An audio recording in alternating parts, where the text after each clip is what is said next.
বিসমিল্লাহির রহমানির রহিম। আসসালামু আলাইকুম, welcome back to my channel. আশা করছি যে যেখানে আছেন ভালো আছেন, সুস্থ আছেন। নতুন একটা রেসিপি নিয়ে হাজির হলাম। আজকে আপনাদের সঙ্গে ভীষণ মজার সকাল বিকালের নাস্তার একটা রেসিপি করে দেখাবো। আশা করছি আপনাদের ভালো লাগবে। আজকে আপনাদের সঙ্গে নরম তুলতুলে ডোনাটের রেসিপিটা শেয়ার করব। আর এই ডোনাটটা খেতে অনেক বেশি সফট হয়ে থাকে। ছোট থেকে বড় সবাই কিন্তু খুবই পছন্দ করবে। নরম তুলতুলে এই ডোনাটের রেসিপিটা কীভাবে তৈরি করতে হবে চলুন তাহলে আমরা দেখে নিই। তার জন্য প্রথমেই আমি এখানে নিয়েছি একটা বোল, তাতে আমি নিয়ে নিয়েছি মেজারমেন্ট কাপের 3 কাপ পরিমাণে ময়দা। আপনারা চাইলে আটা দিয়েও ডোনাটটা করতে পারবেন। তারপর এখানে আমি দিয়ে দিচ্ছি স্বাদ মতো লবণ, দিয়ে দিলাম 1 টেবিল চামচ পরিমাণে ইস্ট, দিয়ে দিয়েছি 2 টেবিল চামচ পরিমাণে চিনি। তবে আপনারা চাইলে চিনির পরিমাণটা বাড়িয়ে কমিয়ে দিয়ে দিতে পারবেন। এখন সব কিছুকে একসঙ্গে খুব ভালোভাবে মিশিয়ে নিচ্ছি। সমস্ত শুকনো উপকরণগুলোকে খুব ভালোভাবে মিশিয়ে নিতে হবে। এখন এখানে আমি দিয়ে দিব রান্নার তেল। আমি এখানে 1 টেবিল চামচ পরিমাণে রান্নার তেল দিয়ে দিলাম। তারপর এখানে আমি দিয়ে দিচ্ছি কুসুম গরম পানি। প্রথমে আমি 1 কাপ কুসুম গরম পানি দিয়ে দিলাম। তারপর এখানে আমি আরও 1 কাপ পানি অল্প অল্প করে দিয়ে তারপরে আমি একটা নরম ডো তৈরি করে নিব। একদম নরম করে একটা ডো তৈরি করে নিতে হবে, এতে ভয় পাওয়ার কোনো কারণ নেই। ঠিক এভাবে করে আমাদেরকে এই ডোটা তৈরি করে নিতে হবে। এখন এখানে আমি দিয়ে দিচ্ছি আরও 1 টেবিল চামচ পরিমাণে তেল। এখন তেলটা দিয়ে ডোটা আবারও খুব ভালোভাবে এভাবে করে আমি মাখিয়ে নিব। এখন এটাকে আমি রেস্টে রেখে দিব। কোনো একটা গরম জায়গায় ঢাকা দিয়ে আমি 1 ঘন্টার মতো রেখে দিব। ফিরে আসছি 1 ঘন্টা পরে। ঢাকনাটা খুলে আমি দেখে নিব কি অবস্থা। দেখুন ডোটা কিন্তু ফুলে ডাবল হয়ে গিয়েছে, দেখে নিশ্চয়ই বুঝতে পারছেন।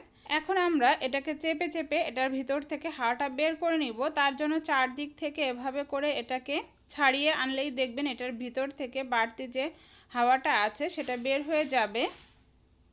এই যে এটাকে আমি আরও 2 মিনিটের মতো একটু মথে নিব। তারপরে আমি হাতে খুব ভালোভাবে তেল লাগিয়ে নিব। তেল দিয়ে তারপরে আমরা ডোনাটের শেপগুলো করে নিব। আপনারা ডোনাটগুলো যে শেপে তৈরি করতে চান তার উপর নির্ভর করে এখান থেকে লেচি কেটে নেবেন। আমি একটু বড় বড় সাইজের করে নিব। আপনারা দেখে নিশ্চয়ই বুঝতে পারছেন আমি কিভাবে করছি। এভাবে করে হাতের সাহায্যে মাঝখান থেকে ডোনাটের শেপ দিয়ে নিব, গোল করে নিব এভাবে করে। এই যে আমাদের শেপ দেওয়া কিন্তু হয়ে গিয়েছে। এখন আমি চুলায় তেল দিয়ে দিয়েছি। তেলটা যখন কিছুটা গরম হয়ে যাবে তখন আমরা এখানে ডোনাটগুলো এভাবে করে তেলে ছেড়ে দিব। মিডিয়াম আছে এগুলাকে ভেজে নিব। দেখুন কত সুন্দর ফুলে উঠেছে। আর এখানে কিন্তু আমি খুব বেশি তেল দেইনি।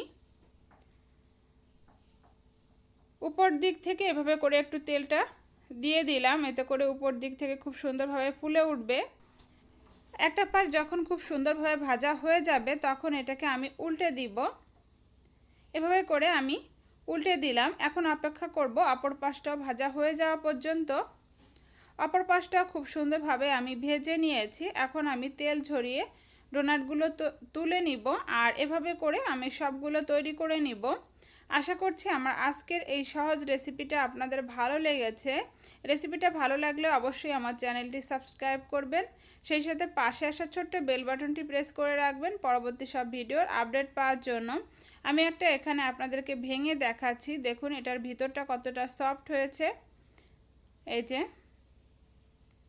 সকাল বিকালের নাস্তায় কিন্তু আপনারা চটজলদি এই রেসিপিটা করে নিতে পারবেন। সবাই কিন্তু খুবই পছন্দ করবে। তো আমার রেসিপিটা ভালো লেগে থাকলে অবশ্যই একটা লাইক দিয়ে আমাকে উৎসাহিত করবেন। চাইলে ফ্রেন্ড এবং ফ্যামিলির সঙ্গে রেসিপিটা শেয়ার করতে পারেন। আজকের মতো এ পর্যন্ত। আল্লাহ হাফেজ।